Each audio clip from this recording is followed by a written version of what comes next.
time. Welcome everybody to the Kentucky Poultry Extension Program. My name is Dr. Jackie Jacob, coordinating the activities. I'm one of two poultry specialists that work with small and backyard flocks. The other one is Dr. Tony Pescatori, who's put his camera on mute. You there, Tony? I'm here. I'm just trying to get my camera on. Okay. Did you make me a co-host? I did, yes. Okay. I can let people in. What's that? I can let people in while you're talking. Right. Yes, because once I start sharing my screen, I won't be able to see people that. There's Tony. Okay, so he's the other poultry person here. He's been here for 35 years, isn't it now, Tony? Yep. I've been here 12, so. Okay, so we're going to get started. This is a follow-up from 2 weeks ago where we discussed how to get started with a backyard flock. And so we're going to follow up with that on how to manage a backyard flock. And we'll start with, where do you get your chicks? So there are, in Kentucky, you have the option, you can order chicks online through a hatchery. There are many, many hatcheries that sell online. They are NPIP because they can't ship chicks into the state unless they are with the National Poultry Improvement Plan. So it's a state regulation that they have to come from an NPIP hatchery in order to be admitted into the state. The male will deliver chicks. Feed stores, that's how they usually get their chicks. And so you can purchase the same chicks that you would normally get at a hatchery, you can get at a feed store. Some hatcheries require a minimum of 25 chicks because that's what fits it in a box. They can keep each other nice and warm during shipment. So it's, for some hatcheries, that's a minimum order. If you don't want 25, then a feed store is probably a better option. Local breeders, if you're interested in showing a purebred type of chicken, you can go to a poultry show and meet some of the local breeders and see what kind of chickens you want. Make sure it's somebody that you get to know, so that it's a reputable breeder bringing in good birds. Other options are, you can incubate your own eggs, either artificial incubation. You can also purchase eggs, fertile eggs from hatcheries. They don't ship well in the mail, but you can try it. If you already have hens, then you can try natural incubation in order to get your chicks going that way. So there's lots of options for how to get chicks to start your backyard flock.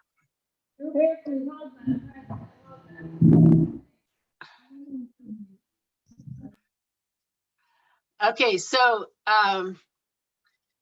one of the first things that we talked about last time, 2 weeks ago, was, why do you want to have the backyard flock? So what are your production goals on having your backyard chickens, because that's going to affect how you raise them.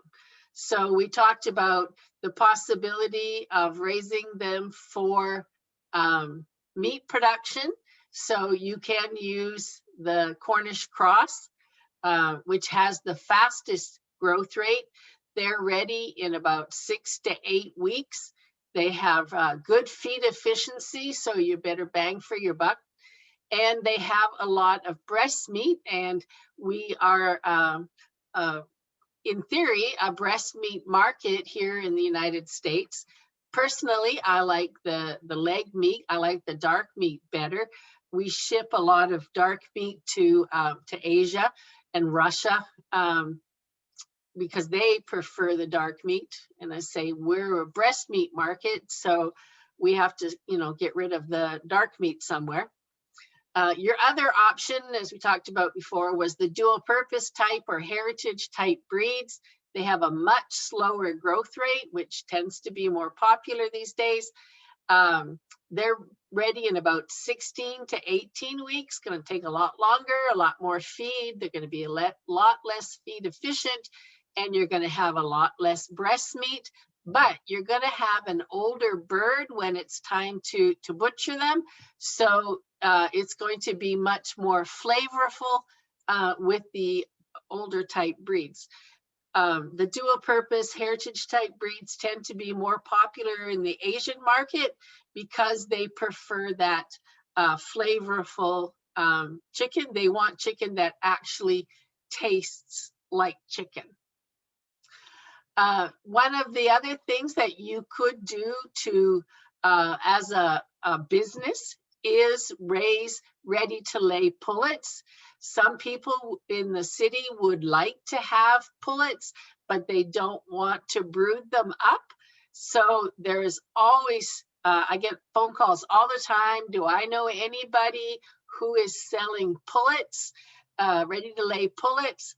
So if you decide to go that way, please let me know so I can send people your way. We have a couple of people here in Lexington that do it. They get, a reasonably good price. So they can make a lot of money raising pullets up and selling them as ready to lay pullets. You can usually sell them at 10 to 12 weeks of age. So it's well past the brooding period. They don't have to worry about that. It's easier to tell the males from the females, so they know that they're going to get females. But if you're buying even sexed baby chicks, chances are you're going to get a male or two, depending on what breeds you're getting. So you may have to know, what are you going to do with the males that grow up? And eating them is always an option if they're not a pet, and you're not going to be selling your pet. So if you're doing it as a business, pullets is a good moneymaker. So, and then of course, majority of people in Kentucky that get backyard flocks, it's for laying hens, sort of like pets with benefits. The hens can start laying eggs at about 18 to 20 weeks of age, depending on the breed and the season that you start them in. And they will lay on and off for about 3 years. So you have to decide, if they're going to be a pet with benefits, what do you do when the benefits stop? Are you going to just keep them as senior citizens in your flock, or are you going to eat them as stewing chicken? So again, it depends on whether they're pets with benefits or a production flock. So make sure that you think about your production goals before you get your chicks. This just documents some of the pullet growth that goes on so that you can see that, by 20 weeks of age, they are sexually mature, ready to come into production, and, you can keep them. They'll lay really well for the first year, a little bit less for the second year. And usually by the third year, it's not getting as economical. They may continue on into 5 or 6 years, but you're not going to get nearly the number of eggs as you would that first 3 years. Okay, so natural incubation, we talked about that at the beginning, that's one way to hatch out your own chicks. It's always nice when the hen goes broody and sits on eggs and hatches out the chicks. It's fun watching the hen with the chicks. Broodiness is very much hormonally controlled, and it's not something that you can turn on and off. I get people who contact me and say, you know, I want a hen that will sit on the eggs. How do I make her broody? You can't make a hen broody. You may be able to break a hen that's become broody, but you can't tell the hen it's time to be broody and have her, you know, just flip a switch and have her become broody. But if you have a hen who goes broody, you can, you know, put eggs of any kind under her and she will hatch them out. It's really funny to watch a hen hatch out duck eggs because the ducks will eventually want to go swimming, and the hen will go nuts when her ducks, her babies start wanting to swim. But they'll hatch out guinea fowl, they'll hatch out ducks, they may even hatch out some geese. So I say, if you have a hen goes broody and you have some fertile eggs, you know, and you want to go for it, feel free to go for it. But you cannot make a hen go broody. It's very much breed specific. Some breeds just won't go. A leghorn just, you know, they don't go broody very easily. Others, you know, an Australorp, that was their problem when they were egg-laying breed, was they were prone to going broody. So depends on the breed. So once you have decided how you're going to get your chicks, what you're going to use them for, if you're picking chicks up at the feed store or from a breeder, make sure that you check to make sure that each chick is good quality. You don't want to pay for a runt or one that's going to have health problems down the line. Make sure that they're well dried, they have long, fluffed down, bright red, round, active eyes. They look active and alert.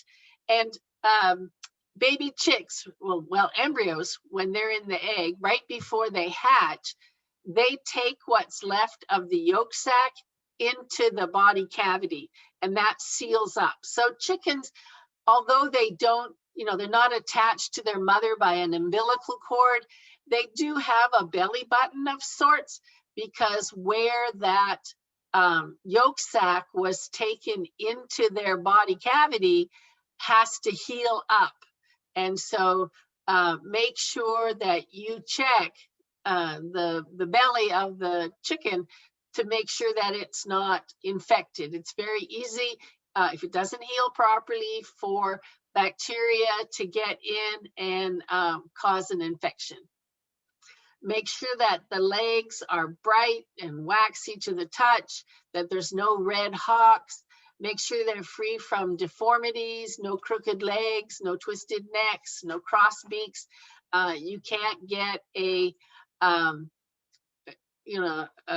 plastic surgeon to straighten out a cross beak. If it's crossed, it's going to stay crossed. It's not going to uncross itself as the chicks get older.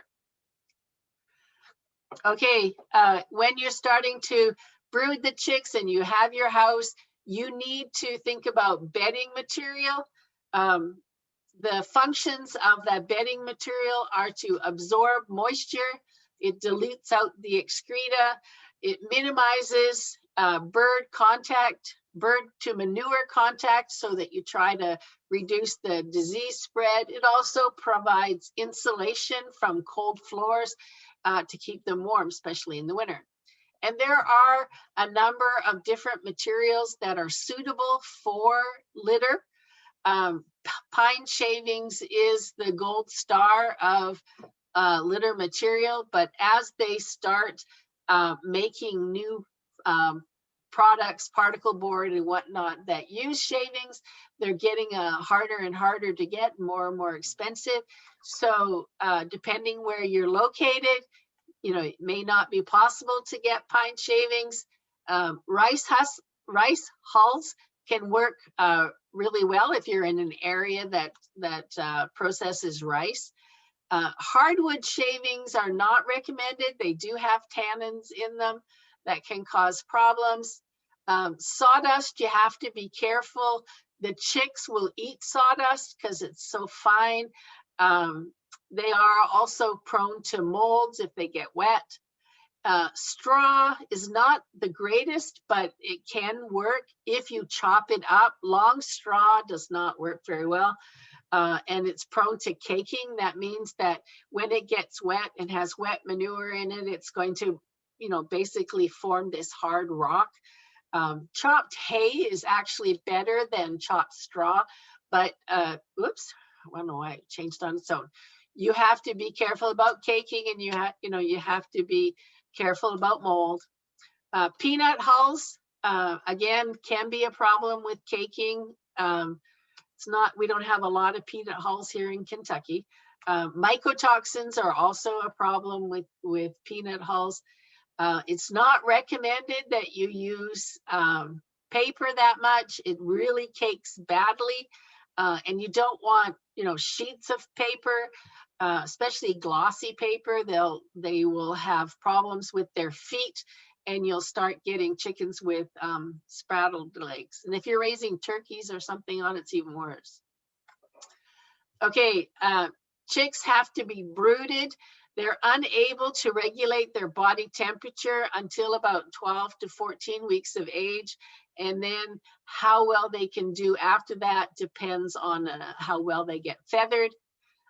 Fluctuations of body temperature of even 1 degree Fahrenheit can really stress the chicks and negatively affect future performance. The body temperature of a day-old chick is like 103 degrees Fahrenheit. They're definitely much warmer than we are. By 5 days old, they have, why do you keep changing? They definitely are having an adult body temperature of 106. So you need to keep them warm so that that body temperature does not fluctuate too much. So one of the things that was most popular for a long time was infrared lamps, but seeing that like that, please, please, please do not do that. That is a fire hazard waiting to happen. People have lost their houses because they've had backyard poultry close to their human house, and they've had heat lamps that have been improperly used. They've crashed, gotten into the bedding material, caught on fire, and not only did they burn down their chicken house, they burned down their house. So please do not hang heat lamps by the cord. The best way to use infrared heat lamps is with a porcelain socket, a reflector to hold to direct the heat down. You're heating the chicks, you're not heating the air. Don't hang it from its socket. You can hang it from a clip like shown here, but preferably have a safety chain. Even with a clip, it could come unclipped and come down. The guard helps a little bit to prevent the bulb from getting directly into the bedding, but a safety chain is essential when using a heating lamp so that you don't set your chicken house on fire. There are a number of if you go online and Google brooders and whatnot, there's a number of different types of do-it-yourself brooders that you can find online. They give you plans. Some people sell the plans. Some people, the one on the right, they sell you the parts. So they're making a lot of money just selling these brooders. And they have a place to hang the heat lamp, and it comes with a chain to hang it from, safety chain, so that you're less likely to have problems. These brooders, of course, are meant for very small flocks. There is a thing on the market called a sweeter heater. It's less of a fire risk, and you have to have it quite low to the chicks to keep them warm. And you can see that this particular farm made a little contraption that they use for brooding their chicks with a sweeter heater. There are a number of other types of brooders that you can find on the market.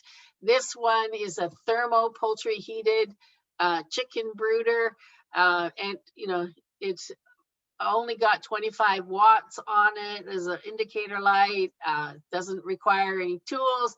It can be used for a few chickens. It doesn't, it definitely doesn't handle a lot of chickens.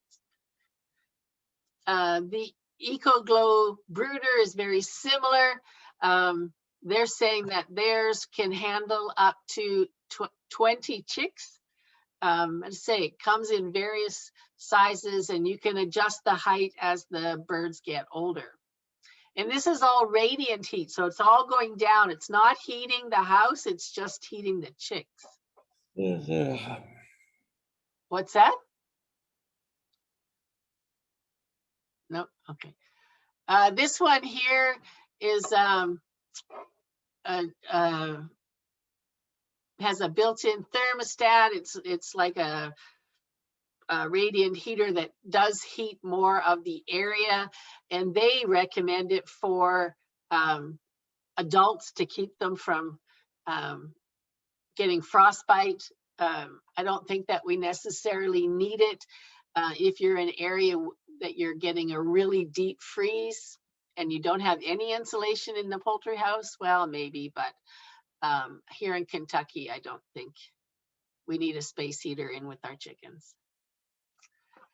Some people with larger numbers of birds will use a gas brooder. It can be a natural gas or a propane gas type brooder.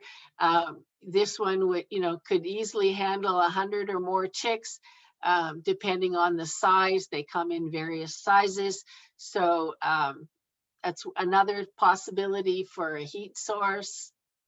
You can buy electric battery brooders. They come with feeders and waters on the sides. They have an electric heat source.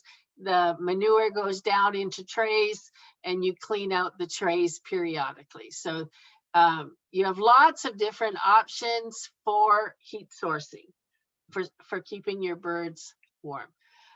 If the chicks get overheated, okay, chicks are more tolerant to high temperatures than adults, but even high temperatures for extended periods of time can increase mortality and have negative long-term impact on the performance of the birds. So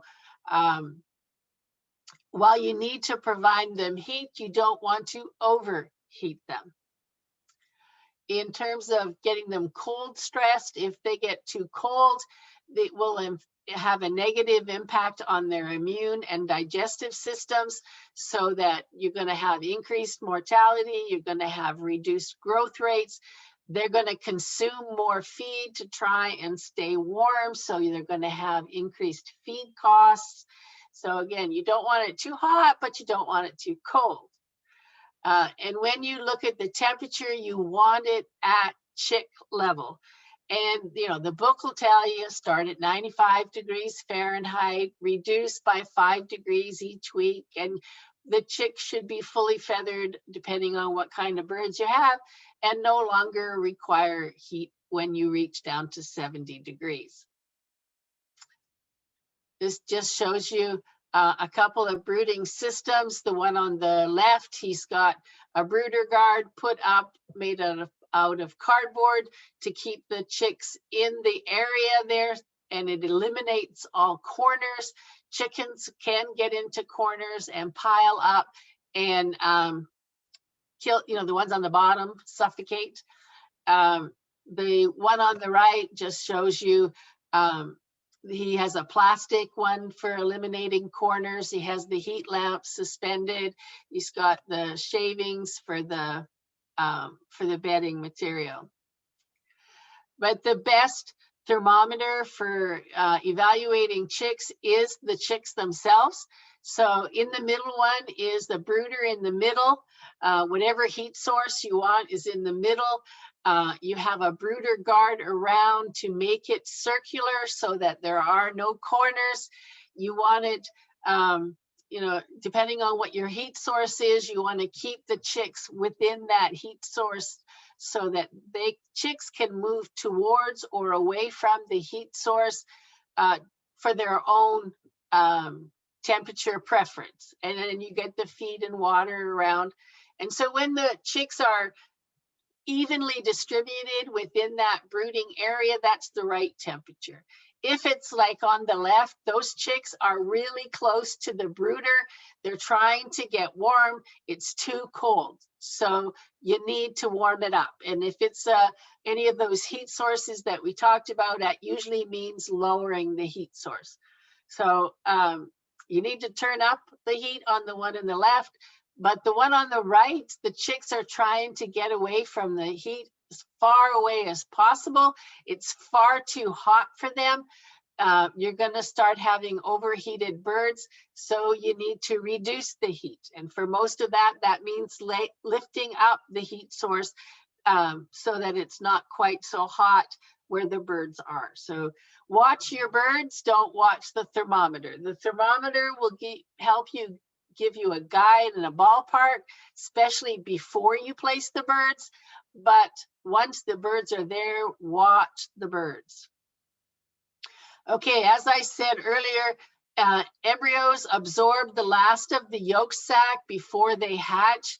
And the yolk that they take in provides them with feed and water for the first 24 to 48 hours, 24 to 48 hours after they hatch. So they can live off that, which is why we can ship chicks in the mail. They don't need to be fed or water for that first 48 hours. But once you get them home, the first thing you need to do is to teach them to drink. You have to get them drinking as soon as possible. Dehydration is one of the #1 causes of mortality in brooding chicks. So you want to make sure that you tip the beaks of the chicks into the water source, or you put them up to the nipple drinker so that they learn where they are. Tony, do you see that one in the waiting room?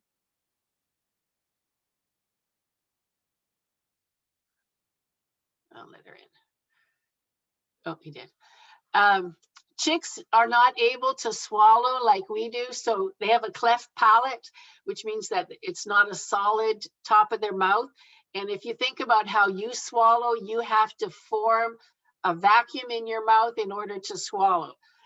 Chickens can't do that because of the cleft palate. So if you watch them drink, they'll put their beak in the water, then they'll lift their head up and let the water go down with gravity. So nipple drinkers take advantage of that. Once you put the beak into the water, that chick's head will go up and the water will go down, and they'll very quickly learn where water is. But if you have a small flock, make sure that you teach each and every chick that you place where and how to use the feed, the waterers. And then once you get them on feed, make sure that by 24 hours, those chicks are eating. So check the crop fill. The crop of the chicken is on the outside of the body cavity in the neck area. And so it's very easy to check and make sure that your chicks are eating. And within 24 hours, every chick in the flock should have feed in their crop. So make sure that you check and make sure that every single one of your chicks has started eating. Okay, let's look at some housing. We talked about it in general terms last time, but I thought it would show you some models, and there are, millions of different possible chicken houses that you can get. If you're not overly creative in terms of carpentry, you can buy, this comes as a prefab, so they ship you the parts, you put it together. You can have them come and put it together for you. Some places will sell you plans on how to build it and a list of all the materials that you need. This particular house, could probably easily take 10 to 12 chickens. It has a small little area that they can go into to rest at night. The bottom of the inside is sand, so you can sift it out and pull out the manure periodically. There's a ramp that the chicks can get into.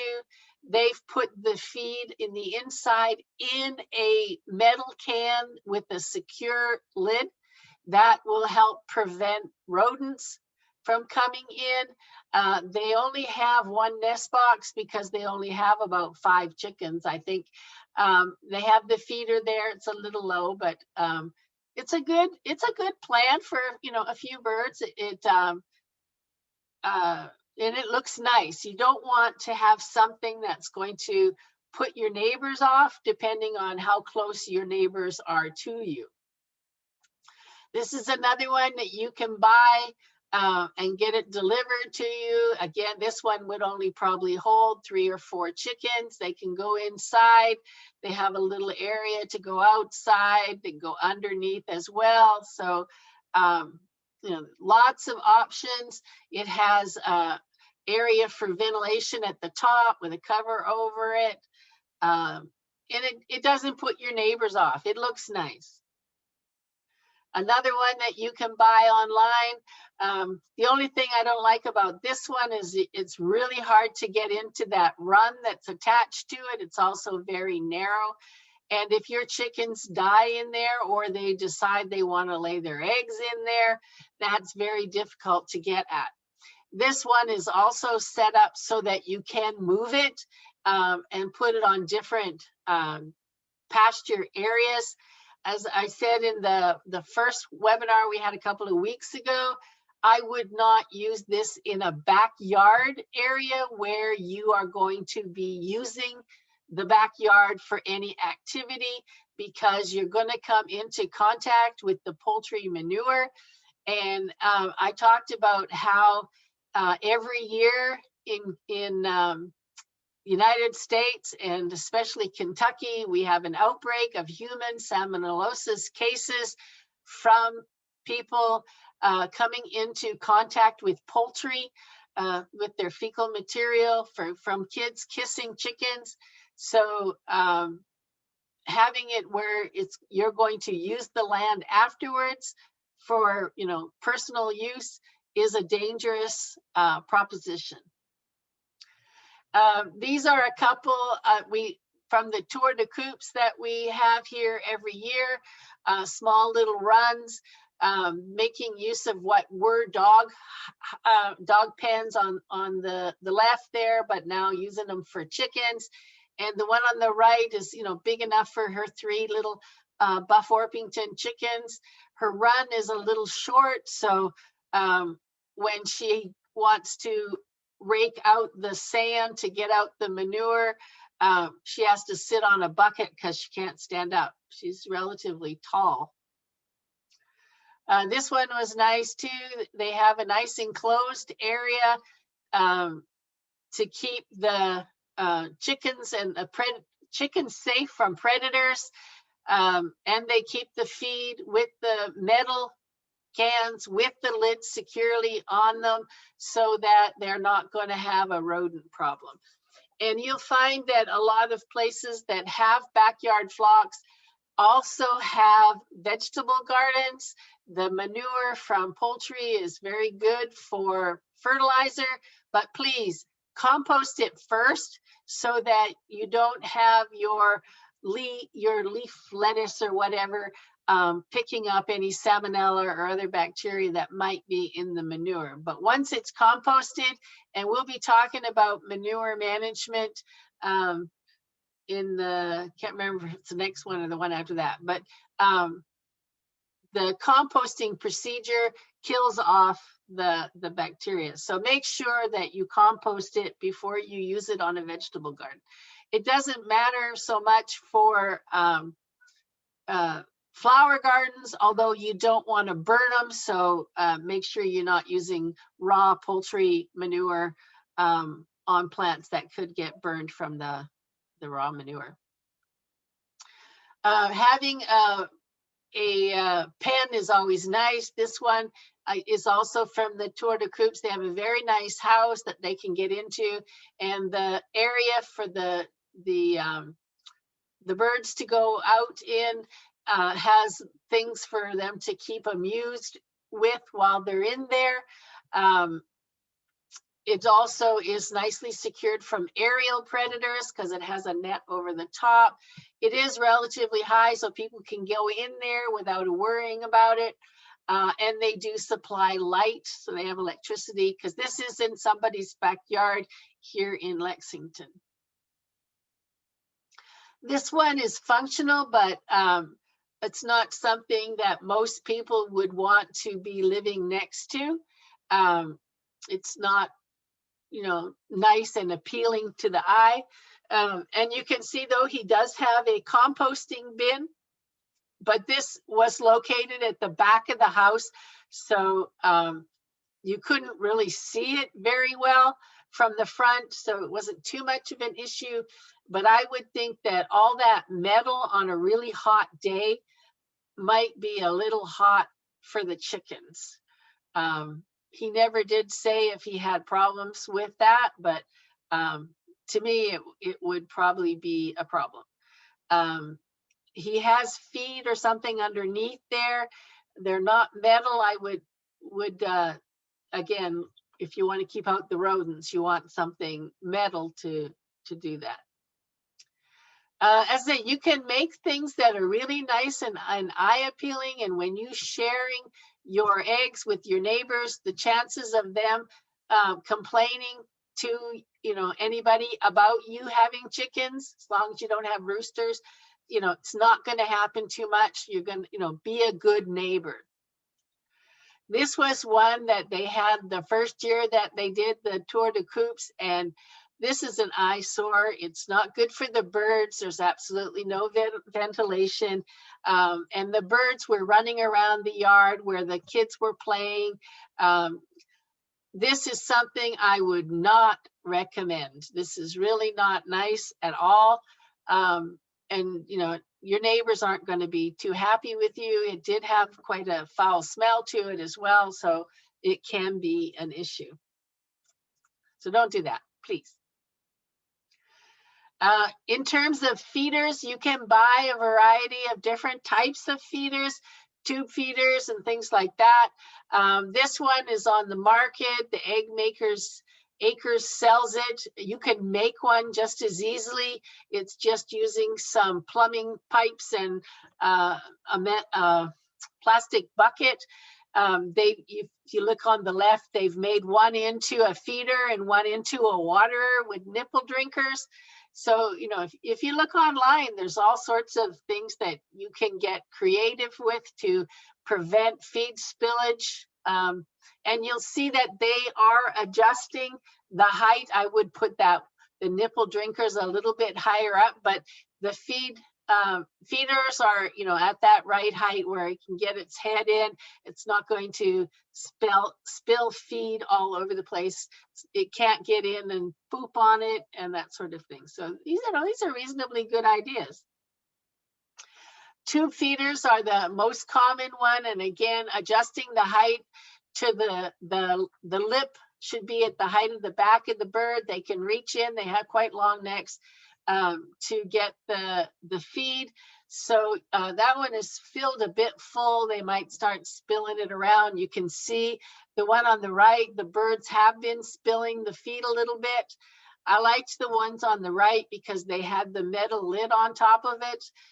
When I've used tube feeders, I've had problems with hens that have roosted, well, pullets especially, but have roosted on the lip of the tube and either pooped into the tube with the feed or into the lip with the feed in it, which puts them into contact with their fecal material, which can be a disease issue.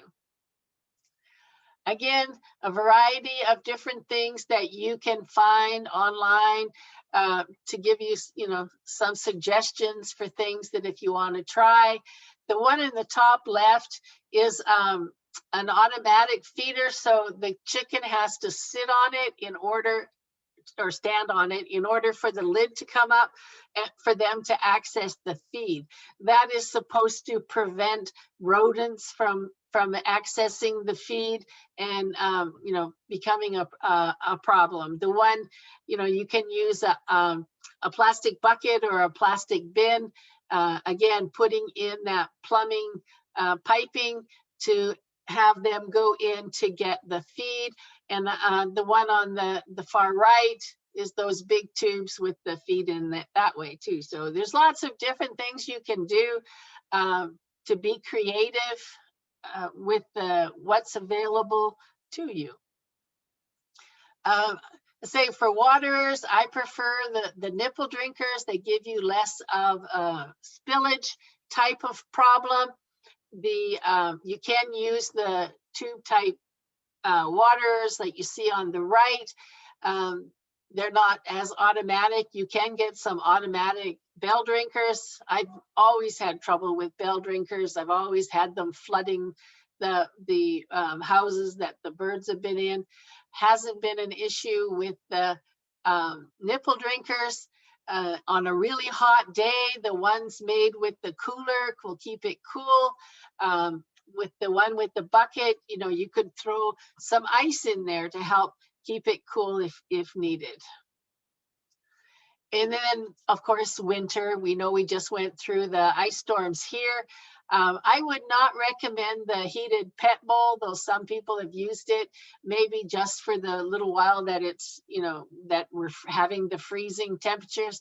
Chickens have to have access to water at all times. Chickens won't eat if they can't drink. So if you have to use a heated open pet bowl for the days that there's a deep freeze and you can't get fresh water to the chickens, then go for it. But they're going to poop in that. They could knock it over and spill it and cause all sorts of problems. But you can also get these things that you can plug in to keep it, provide heat so that your waterers don't freeze. And the nipple drinker on the far right there also comes with a plug-in so that the water doesn't freeze and the birds can have access to it. Of course, that requires that they have electricity near the poultry house in order to do that. Okay, you want to provide your chickens with perches. Chickens love to roost. They'll try and get to the highest rung in order to sleep at night. It gets them off the ground, which is really good for keeping them dry. And then if their feet get wet for any reason, if they've gone out to the snow or whatever, they won't get frostbite on their feet. If they get frostbite, they could lose their foot. And there's, a variety of different ways that you can make perches. And the one on the far right there, I found it on the internet, and they actually sell you those, and then you nail it together yourself. I mean, here in Kentucky, we should be able to make that without having to buy the pieces online. But you want them at various heights, depends on the size of the birds, but having it at least 12 feet and then go up every 12 inches up. Did you have a question, Alex? No? Okay. I just thought you just popped up in my feed, so I was just making sure you didn't have a question.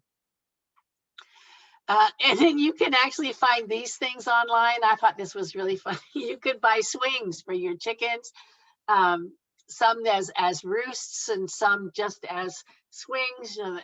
People will buy all sorts of things for backyard flocks. If they're pets, you want something to keep them amused. It will prevent them from pecking each other if they have different things that they can play around in. So, but I don't think you need to pay somebody for the, if you see it, try and copy it. We're creative here in Kentucky, right? I liked this one. It uses perching for them to get around on. One of the other advantages of perches is that chickens have a pecking order, and if you're the chicken that's at the bottom of the pecking order, You might need a place to get away from the bully in the flock. So having perches allows those chickens to get away. If you also have a rooster in the flock, because you have a breeding flock, the roosters mount the hens in order to mate, and that can damage the back of the hens. And so if you have a popular hen, she might want to get away from the rooster as well. So having places that they can get away from other birds, having a place that they can stay dry at night are all animal welfare issues that you need to think about for your flock. You need to provide nest boxes, and you want the nest boxes full of bedding material. The chickens will get in there sometimes and scratch and kick it out, but if you want safe, clean eggs, then try to keep that bedding material in there. You can put a piece of wood across the front to try and keep that bedding in there a little bit more, but the more you can keep the bedding in there, the cleaner those eggs are going to be, less of a food safety risk for you or if you're selling them. And you can actually buy curtains for your chicken houses, for your nest boxes. I thought that was hilarious, so I thought I'd share. Somebody actually sells curtains for nest boxes. So if you're looking for something to do, you can always do that. This is a nest box I found online as well. You can buy nest boxes. The holes are usually 12 inches by 12 inches by 12 inches. But you can see there that there are 8 different holes for those hens to choose from, and they all choose the one on the bottom row, second to the right. It's like they all got to lay in the same one, even though they all have different ones. But they're keeping that bedding material in there. It's not straw. It looks more like a hay type material. I would have liked it a little bit more chopped, but it seems to be doing its bit. If you do have a breeding flock with roosters in there, you can get saddles that you put on the chickens to protect their backs from the roosters. So they do sell, they call them saddles for the females. Chickens really like to dust bathe. They have a natural inclination. They want to dust bathe. And it also helps you because if they dust bathe and they're using, something abrasive like sand or dirt with maybe some diatomaceous earth in it, it helps to get rid of external parasites. So rather than having to treat your flock every once in a while for external parasites, let them treat themselves. Give them an area to dust bathe. They love it. It's a communal thing. They'll do it together, and they will control the parasites themselves. And again, they have that innate desire to dust bathe, so you are providing an animal welfare concern as well. We talked about perches, as I said, that's an animal welfare issue with that innate desire to perch. They will start perching from a very young age. And the other advantage of perches, which I didn't talk about, was that manure concentrates under the roosts at night. And so with most of your manure in one area, it makes it easier to clean out. So you just have to clean more frequently under the roost and not the whole house.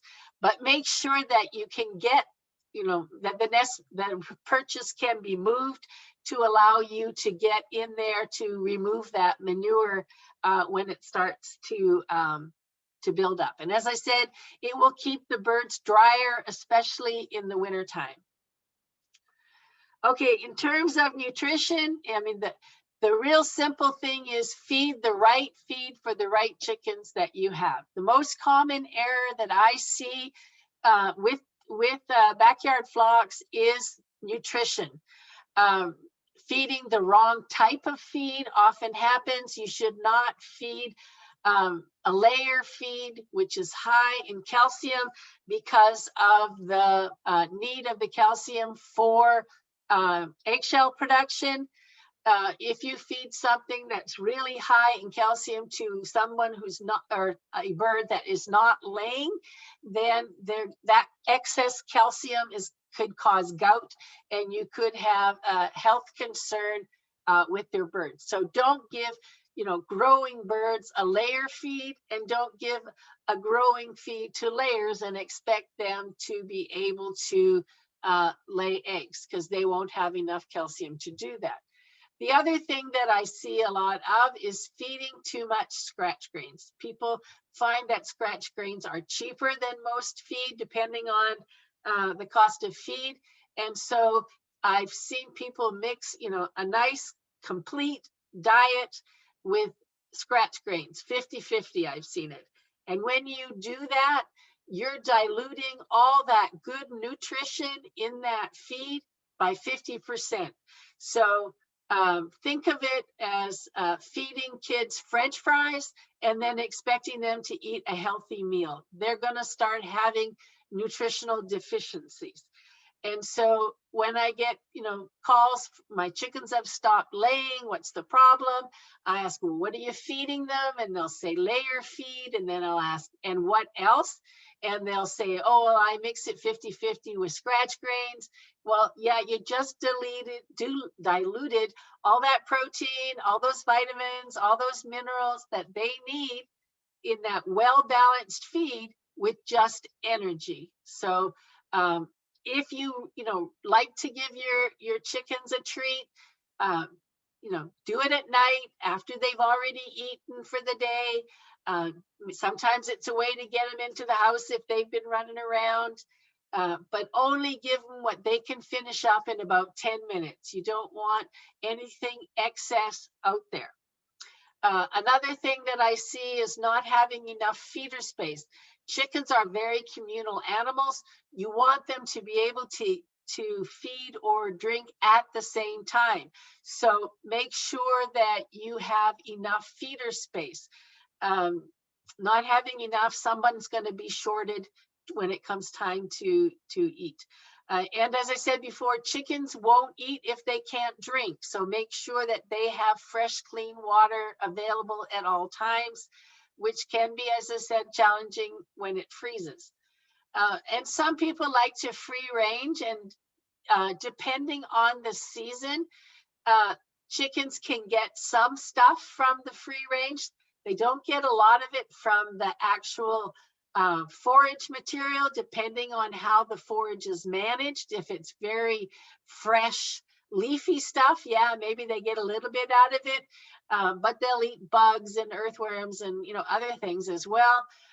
So research says 5-10% maybe you can reduce your feed costs by free ranging.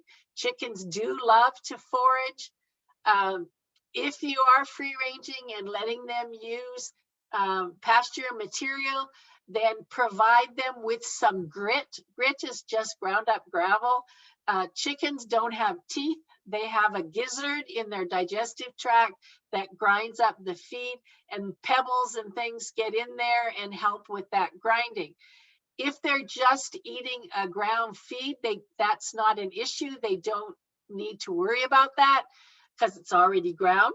But if you're feeding whole grains, or if you're feeding any forage type material, you need to provide them with grit. And you have to remember that what they have available to them will change with the seasons. So, the amount of material when it's starting to get cold is considerably less than it is in the spring, or the early summer time. Okay, so what are your daily activities? When you go into the house, look at your birds. Make sure they're evenly distributed throughout the house. Are they avoiding an area that's too cold, drafty, the light's too bright? How are the hens breathing? Are they panting? If they're panting, that means that it's too hot. Chickens, don't sweat. So they pant to get rid of excess heat. So if they're panting, then there's a problem.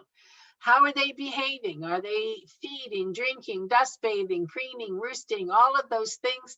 They'll do, they'll split that around within the house. So watch the behavior of your birds. If you have kids, it's great to teach them to observe and see what the birds are doing. Look at the litter condition. Are you getting too much manure to the amount of litter that you have? Is the litter starting to cake? Is it starting to go really hard? Do you have any feed or water spills that need to be cleaned up? You need to clean it up right away. Are the feeders and waters at the right height for the size of birds that you have? Are they leaking? Is there any spoiled feed in the feeders? It's always good every once in a while to empty out your feeders to make sure you're not getting fines that are staying in the bottom of the feeder and starting to go spoiled.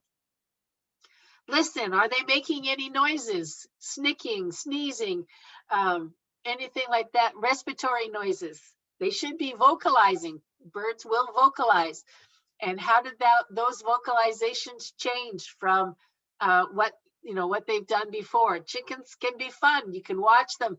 They'll make a bunch of noises when they're looking to go into a nest. As they're checking out the different nests, they're making different noises. And then for some reason, hens need to tell the world that they laid an egg. So once she's laid an egg, she'll tell everybody about it. So I don't know how that works to not be a prey animal, but hens always have to boast that they laid their eggs. So they'll make a bit of noise after they do that. So roosters are not the only ones that make noises.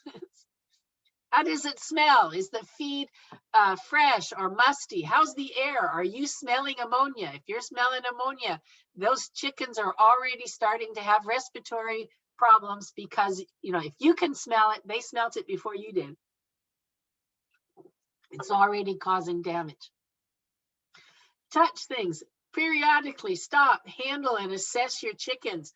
Make sure you check their feet and hocks. Are they clean? No irritations. Is the vent clean with no signs of loose droppings sticking to them? How's the beak, the tongue? Is there nasal discharge? Is feed sticking to the beak? Is the tongue starting to go funny color? Could be you have mycotoxins. How's the crop? Is it full, showing you that they're eating? Is the crop too hard? Maybe they're not getting enough water. Or maybe they were short of feed for a little while and then they overate and totally expanded the crop and now it's just hanging down. They call it a pendulous crop. That can be an issue. You can get it so that the crop gets blocked. And so they keep eating, but the food's not going down to the rest of the digestive tract. So they're eating, but starving to death because the thing is blocked. So make sure you're checking all that, making sure that they have all the different signs of good health and vigor. Are their eyes clear? Is the skin okay? Are they starting to get funny marks on the comb and the wattles, which could be that they've had mosquitoes biting them and they're getting fowl pox? Do they have hawk burns? Do they have breast blisters from sitting in the litter material? How's the feathers? Are they losing too much feathers? Are feathers sticking out? How well can they walk? Do they have any problems with their legs? And then every once in a while, grab the litter and make sure that it's, has the right amount of moisture in it. And litter quality can be by many things. If there's too much salt in the diet or too much salt in the water, if you're getting drinkers that are spilling over, if your well water's not good, if you have too many birds, if you have a wrong diet, if the birds are sick, many things can cause a problem. So always remove any litter that's caked so that it's, compacted together, got wet and stuck together. Remove that. Top dress every once in a while with fresh litter on top of your old. You don't always have to remove all the litter in the house. You can top dress, but I would, you can remove the litter on the manure out from under the roofs every once in a while, especially if it's starting to smell, you know, get it out. And as I say, grab a handful of it. And if the litter, you know, slightly adheres to your hand, but when you drop it, it falls apart, then hey, that's good. But if it sticks and really compact and you drop it and it's still stuck together, then it, you know, it's too moist. And litter can get too dry. So if it starts sticking to your hand, it could be too dry. So that doesn't mean you necessarily want to water it, but you want to keep an eye on it. Excess moisture can cause elevated levels of ammonia because of the breakdown of the uric acid by the different bacteria that are there that releases ammonia. You're going to start smelling it. Uric acid doesn't smell, but ammonia sure does. I say you can build up the litter, you can top dress on it. Always remove any caked ups, and you're going to find that under the waters. You're going to get caking under the waters. And then if you want to have your chickens lay throughout the winter, you need to think about the number of hours of light per day. Chickens are sensitive to the number of hours of light per day. They come into production with increasing day length, and they go out of production with decreasing day length. And we can keep them in production by not allowing light to decrease. So if you provide your hens with supplemental light so that you maintain 14 to 16 hours of light per day, you will have them to continue to lay throughout the winter. There's a number of economical ways you can do it. You can have timers so that the light socket only comes on for the 14 hours. And then if you use the dusk to dawn light bulbs, they only come on when there's no outside light. So the bulb's not being used if there's natural day length. But if within that 14 period of time, it gets dark, then those lights are going to come on and maintain that 14 hours. And so if they come into production with 14 hours, maintain that 14 hours.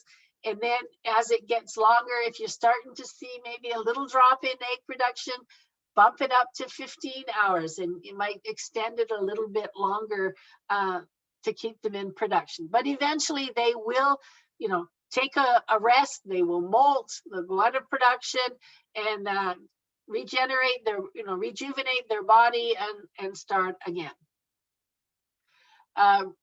Question, should you refrigerate your eggs? Yes, please refrigerate your eggs. Always switch your eggs in the egg carton, large end up, small end down. Put them inside on a level, not on the door rack that opens and closes all the time. People say, oh no, my backyard flocks are clean, I don't need to refrigerate. Well, chickens have the possibility of having Salmonella enteritidis, which is a type of salmonella that can colonize the reproductive tract, so that when that egg is laid, it has some salmonella in it. So whether it's a clean egg or a dirty egg, don't matter. It has it inside. It's really low level. If you refrigerate, not a problem, because the bacteria won't grow while it's in the refrigerator. So we recommend washing your eggs first. Make sure you wash with hot running water, well, warm running water. Let them dry before you put them in egg cartons, small end down, and keep them in the refrigerator. If you go to swap meets, I don't recommend it. I've had so many phone calls from people who've said, you know, my chickens, I wanted a rooster, you know, to help my hens. And so they went to a swap meet to pick up a rooster. Rooster's doing fine, but all the hens died. Well, that's because the rooster had had a disease of some sort, had recovered, and was now a carrier. So by bringing that bird in, you have infected the rest of your flock. So if you can avoid a swap meet, I strongly recommend it. If you bring any live adult birds in, quarantine them. If you go to poultry shows or whatever, quarantine them for at least 2 weeks before you put them in with the rest of the flock. And so some of the common mistakes I see, as I said, feeding the wrong feed, diluting the feed with scratch grains or cracked corn, not enough feeder water space, not enough bedding material in the nest boxes, not refrigerating eggs, and snuggling with chickens so that people get sick. And there's some of the resources that I put this up last time. If you type in smallflocks.net, it will take you to our department small flocks website. We also have the Facebook page for Kentucky Poultry. We have the National Poultry E-Extension, Cooperative Extension Service that has a bunch of articles. It does webinars once a month as well. They're not Kentucky specific. They are for United States. We have a Facebook page that we have on there that we post things in. And then if you have a question, feel free to contact me. Email is always the easiest way to get me, because whether I'm working at home because of COVID or what out in the field, I usually have my phone with me and I'm usually checking email. So that's my presentation. And I'm sure there's probably been a bunch of questions, right, Tony?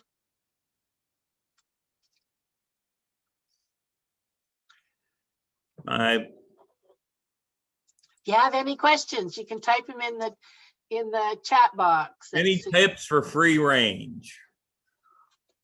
As I said, make sure they have grit. It depends on what you're free ranging. You want to mow it shortly before you put it on there, so it's fresh growth, not old growth. Chickens are not cows; they can't digest grass. So they're not going to get a lot of nutrients out of that. So you need to adjust manage the pasture for a different type of bird than you would for, or a different type of animal than you would for a cow or something else. Our next question is, can you feed grown chickens Timothy oxbow hay? They're not going to get a lot out of hay. Let's say chickens are not cows, so they will love to play in it. If you put a bale of hay down, the chickens will get in there and scratch around and have a gay old time, but they're not going to get much out of it. Now they will get it out of alfalfa hay if it's young and tender leaves. Yeah. Alfalfa hay has a good amount of protein in it, but it's not a substitution for chicken feed. No.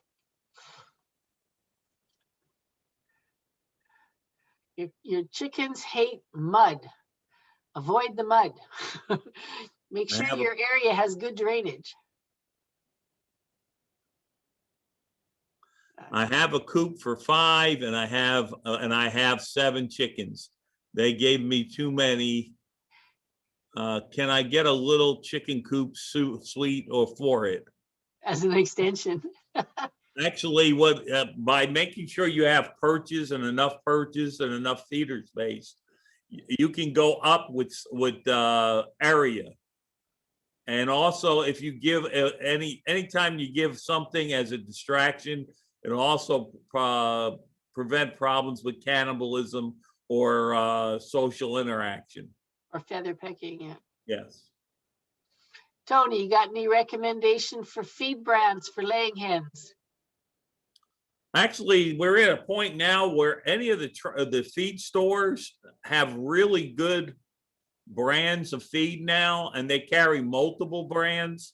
So the types that we have in the stores are really good feeds now.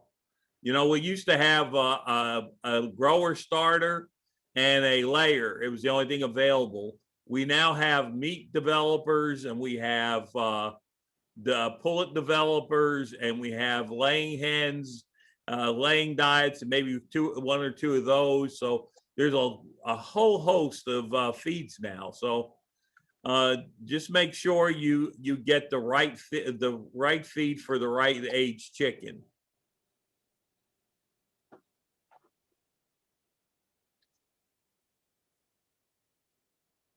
Any other questions? We went a little over.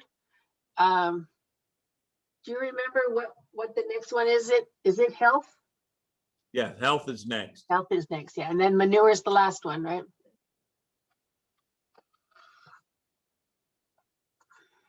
So in about 2 weeks' time, same channel. Any other questions before we go? Yes, the first webinar was recorded, and if you go to the Kentucky Poultry extension or the Facebook page, there is a link to it on there. Once you go to that page, it'll take you to the YouTube video that has the recording, and it has a YouTube channel, so you can subscribe to the channel. And every time a new one gets posted, you'll get it. So that's the Facebook page. This one will be up there later today once the recording gets saved and transferred over to me. So, okay, so thank you guys for coming. Hopefully we will see you again in a couple of weeks. So take care, everybody.